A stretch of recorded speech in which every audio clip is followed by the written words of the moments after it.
This is the East Ward Update. I'm Councilmember Derwin Montgomery. Remember to leave your comments and questions below and we'll respond. Recent retirements in the city manager's office have led to some new faces in leadership. Evan Raleigh, most recently director of the Office of Business, Inclusion, and Advancement, is one of our new assistant city managers, and he joins me now.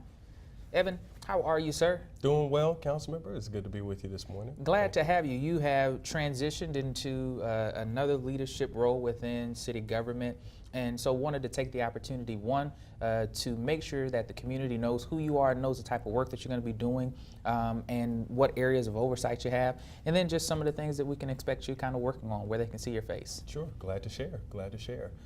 So my areas of responsibility are CityLink. I will also be working with our Human Relations Department, our Office of Community Assistance, and our, of course, my former office, Business Inclusion and Advancement. And I'll also kind of have functional oversight responsibilities for our workforce development activities, as well as our economic development activities. And so what excites you about coming into this role? Well, a number of things. I mean, firstly, just the opportunity to serve the community in a capacity that I know will enable me to make some very positive changes in the community. I think that's what excites me most, and of course, working with a great staff. We have tremendous, tremendously talented staff members in each of the areas that I'll have the opportunity to work with, and I'm just excited to sort of help them continue to do the great work that they've been doing. So you've had some experiences within many areas within city government before you coming into this role. So talk to us a little bit about how you walk through Sure. the halls of city government. Sure. So I guess I'm in my about 7th year, and as you mentioned, have had the opportunity to do a lot of different things. So I came in, I actually started as an intern with the city in the city manager's office, and at that time, several years ago, I was doing performance management. There was a kind of a new fad in city government at that time called CityStat, and we were looking for ways to kind of transition the organization to a more data-driven, responsive sort of organization. So I spent my first couple of years in city government working on performance management and performance reporting systems. Then I had the opportunity to transition to the role of assistant to the city manager. And that was kind of my first experience with supervision within city government. I was had the pleasure of working with our marketing department and our parks and recreation department at the time. Did that for about 1.5 years, and one day I remember it vividly, a gentleman by the name of Richie Brooks, our former community development director, sort of walked in my office and said, I've been watching you, I'd love for you to come work with me if you like to. And of course, I had a lot of respect for Richie. And I said, absolutely, I'd be happy to, because frankly, community development, housing, code enforcement, neighborhood issues were something that I was really passionate about. And so I seized that opportunity. So I worked for a couple of years as the deputy director of our community development department. And then was provided the opportunity to become a department head for the first time in our Office of Business Inclusion and Advancement.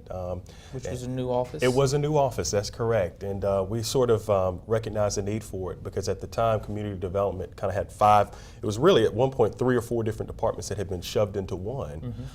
And that included our business development and our minority and women-owned business enterprise divisions were 2 of those 5 divisions that made up the department. So we just had a tremendous amount of work. And I think myself and Richie were a little spread too thin. And of course, City Council was at that time really adamant about making sure that we had a focus on the issues surrounding minority and women-owned businesses and our small business development activities as well. So the decision was made to sort of split those responsibilities out of community development.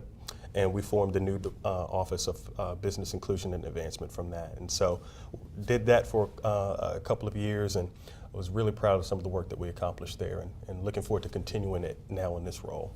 Definitely. So you take over for Mr. Page, who'd been in that role in the assistant city manager position. And he became known in many circles in the community as the economic development guru of sorts, as he would work with businesses and Chamber and Winston-Salem Business Inc. and other partners in the community who had economic development projects that they brought forward.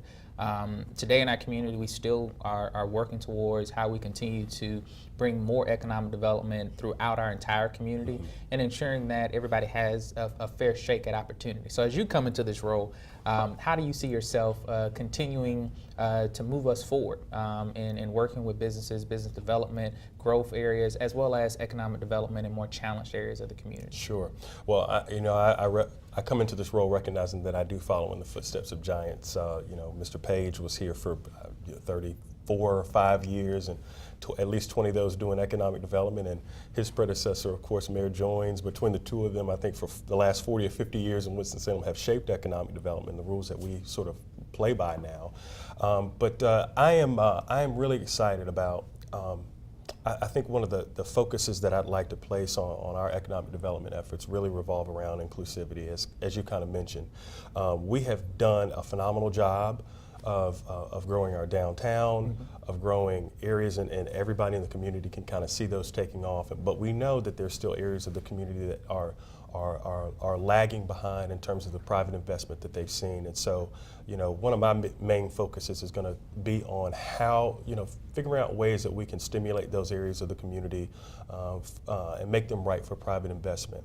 I know that you've done, a yeoman's job recently, and one of the things I'm really excited about was the $3 million of economic development money that we had set aside specifically for acquisition of properties for the purposes of economic development in the East Ward.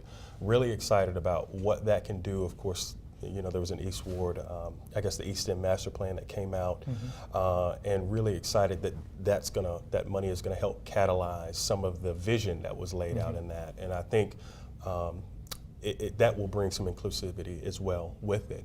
One of the things that folks may not know, we, over the last couple of years here, have done things to try and promote inclusivity in our economic development guidelines. Right.